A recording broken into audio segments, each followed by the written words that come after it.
వ్రతశాల ఇది నా యేసు నివసించశాల. రోమీలకు రాసిన పత్రిక 15వ అధ్యాయం 15-16 వచనాలు చదువుకుందాం. అయినను అన్యజనులు అను అర్పణ పరిశుద్ధాత్మ వలన పరిశుద్ధపరచబడి ప్రీతికరమగునట్లు నేను సువార్త విషయమై యాజక ధర్మము జరిగించుచు దేవుని చేత నాకు అనుగ్రహింపబడిన కృపను బట్టి అన్యజనుల నిమిత్తము యేసుక్రీస్తు పరిచారకుడనైతిని అంటున్నాడు. ఇప్పుడు ఏ అర్పణ దేవుడు కోరుతున్నాడంట? అన్యజనులు అనేటువంటి వ్యక్తులే దేవునికి అర్పణగా చేయబడుతూ ఉన్నారంట. అన్యజనులే ఒక అర్పణ, అన్యజనులే ఒక కానుక, అన్యజనులే ఒక దశంభాగం, అన్యజనులే ఒక మొక్కుబడిగా దేవుడు చూస్తూ ఉన్నాడు.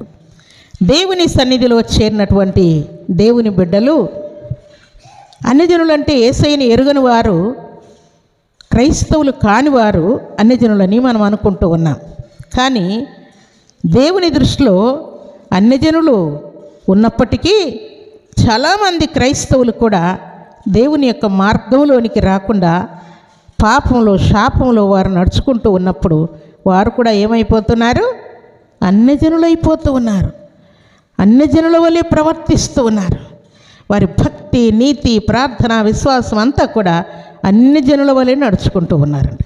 అందుకని దేవుడు ఏమంటున్నా అంటే, వారందరినీ నాకు అర్పణగా నా సన్నిధికి తీసుకొని రండి, వారిని నా సన్నిధికి నడిపించండి, వారు నా మూలముగా దీవించబడేటట్టుగా నేర్పండి, నా ఆజ్ఞలు వారికి చెప్పండి, అదే నాకు అర్పణగా మీరు తీసుకొని రండి అని దేవుడు ఆజ్ఞాపిస్తూ ఉన్నాడు. దేవుని దగ్గరికి రానటువంటి వ్యక్తులు కూడా చాలామంది ఉంటారు.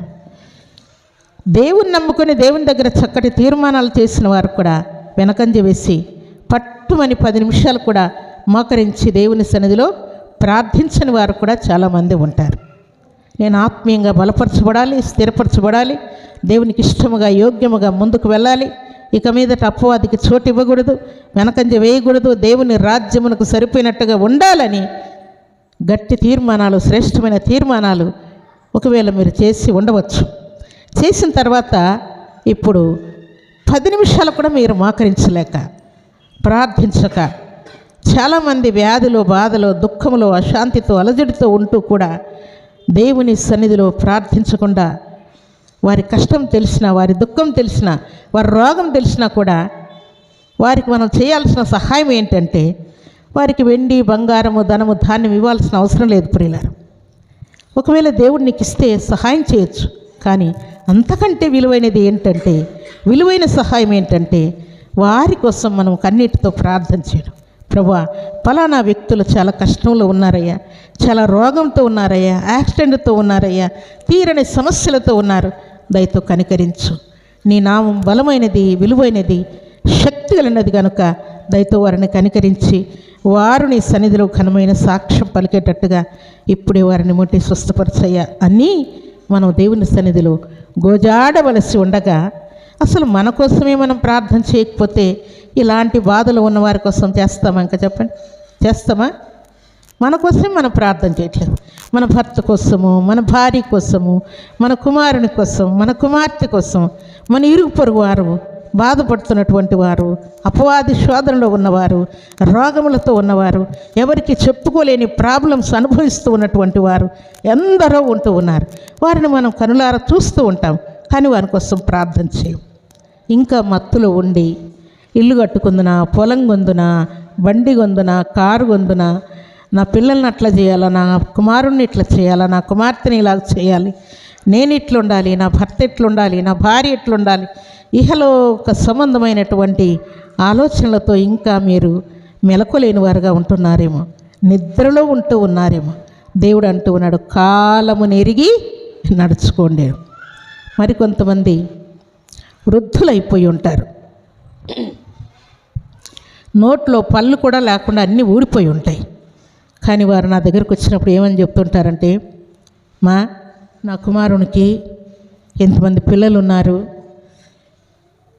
మా పొలాలు అన్నదమ్ముల మధ్య గొడవలు ఉన్నాయి, ఇల్లు ఇంకా పూర్తి కాలేదు, పిల్లలకు పెళ్ళిళ్ళు కాలేదు అని ఈమె అంత పూర్తిగా వంగిపోయి ఉంటుంది, నిలబడడానికి కూడా శక్తి ఉండదు. కానీ వాళ్ళ కోసం ఈమె ఏడుస్తూ ఉంటుంది. ఇప్పుడు ఎవరు ఏడవాలి చెప్పండి? తల్లిదండ్రులు ఏడవాలి కదా పిల్లల కోసం. కానీ వృద్ధురాలైనటువంటి ఈమె మనవళ్ళ కోసం, మనవరాళ్ళ కోసం ఏడుస్తూ ఉంటుంది. అంత టెన్షన్ పడాల్సిన అవసరం లేదు ప్రియులారా. దేవుని సన్నిధిలో నువ్వు ప్రార్థన చేస్తూ ఉంటావు కదా, దేవునికి అప్పగించి నీ వరకు నీ ఆత్మను జాగ్రత్తగా కాపాడుకుంటూ, దేవా నన్ను నా పిల్లల్ని నీ చేతికి అప్పగిస్తున్నాను, నా కుమారుణ్ణి, నా కోడళ్ళను, నా కుమార్తెలను, నా అల్లుళ్ళను నీ చేతికి అప్పగిస్తున్నాను. నేనేం మారుస్తానయ్యా? మనుషుల్ని మార్చగలిగిన దేవుడు, స్వస్థపరిచే దేవుడు, మంచి చేసే దేవుడు, కాపాడే దేవుడు, భద్రపరిచే దేవుడు, లేవనెత్తే దేవుడు మీరే కదయ్యా అని దేవునికి మనం అప్పగించాలని దేవుడు ఆశపడుతుంటే మనం ఏం చేస్తామంటే అంతా నెత్తిన పెట్టుకొని మనమే ఏదో కాపాడే వాళ్ళలాగా, మనమే రక్షించే వారంలాగా ప్రయత్నం చేస్తూ ఉంటాం. అంత టెన్షన్ మనం పడాల్సిన అవసరం లేదు ప్రియులారా. అందుకనే దేవుడు పేతురు పత్రికలో ఏమన్నాడు చెప్పండి? మీ చింత యావత్తు నా మీద వేయండి. మీరు మూర ఎక్కువ చేయలేరు, మూర తగ్గించలేరు మీ ప్రాబ్లం. అలాగే మీ తల వెంట్రుకల్లో తెల్ల వెంట్రుక నల్లగా చేయలేరు, నల్ల వెంట్రుక తెల్లగా చేయలేరు. ఎందుకంటే మీ జీవితం అంత శాశ్వతమైనది కాబట్టి మీకు అంత అవసరం లేదు. టెన్షన్ ఏదంటే నాకు అప్పగించండి, మీ చింత యావత్తు నా మీద వేయమని దేవుడు ఆజ్ఞాపిస్తున్నాడు. చేతనైతే సహాయం చేసేవారంగా, సంతోషపెట్టేవారముగా, అనేకుల్ని ఆదరించే వారంగా మనం ఉండాలని, అట్టి వారిని దేవుని సన్నిధికి అర్పణగా తీసుకురావాలని దేవుడు ఆజ్ఞాపిస్తున్నాడు. అందుకే చాలాసార్లు దేవుని యొక్క కృపను కోల్పోయినటువంటి వారు బాధపడుతూ, అప్పట్లో నేను చాలా ప్రార్థన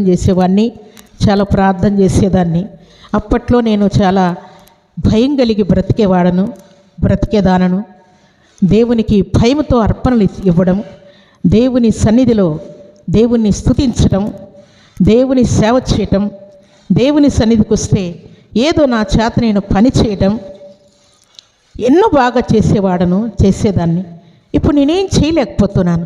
నా భక్తి అంత నీరు కారినట్టుగా అయిపోయింది, నా భక్తి అంత ఫలము లేనిదిగా అయిపోయింది అని ఆలోచన చేస్తుంటారు.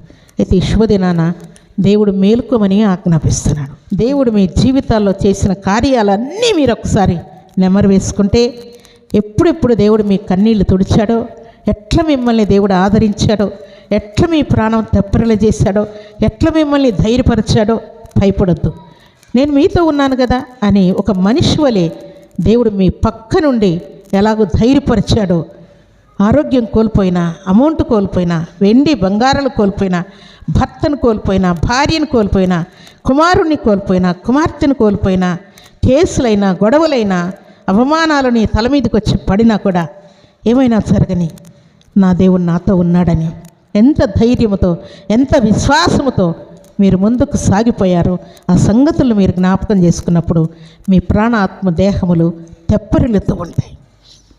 ఎన్నిసార్లు మీ ఆత్మ దుఃఖపడినా కూడా నేనున్నాను, భయపడొద్దు అని దేవుడు ఎన్నిసార్లు మిమ్మల్ని ధైర్యపరిచాడో ఆ సంగతులు మీరు జ్ఞాపకం చేసుకుంటే మీకు నిశ్చయముగా విశ్వాసం కలుగుతుంది.